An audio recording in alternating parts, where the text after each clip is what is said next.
দেখুন guys Sonakhola দলংটা guys দেখুন কিরম সাইডে আছে দলং ভাঙ্গা গাইস। আপনারা বেশি করে ভিডিওটা শেয়ার করে দেবেন। মানুষটি দেখুন এটা আছে গাইস। আর নদীর শেষটা দেখুন গাইস নদী দলং একবার ভেঙে আছে গাইস। মানুষ সাইডে এডে আছে গাইস। আপনারা কমেন্টে জানাবেন গাইস দলংয়ের অবস্থা গাইস। মানুষ জানা গাইস দেখুন পিলপিলি গাড়ি আহে না গাইস। আপনারা বেশি করে ভিডিওটা শেয়ার করে দেবেন আর কমেন্টে জানাবেন গাইস।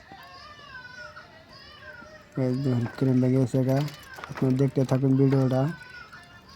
দেখুন মাল নিয়ে যাচ্ছে গাড়ি হাত আছে না গাইস। দেখুন কিরম মানুষ আছে গাইস সাইডে গাইস। আপনারা দেখতে থাকুন ভিডিওটা কমেন্টে জানাবেন। কাদের সোনাখোলা দলংটা গাইস বানাস নদীর দলংটা গাইস এরকম দেখুন মানুষ সাইডে আছে গাইস। পিলপিলি যা হারে না গাইস। আর কমেন্টে বেশি জানাবেন গাইস। ভিডিওটা ভালো লেগে থাকে বেশি করে শেয়ার করে দিবেন।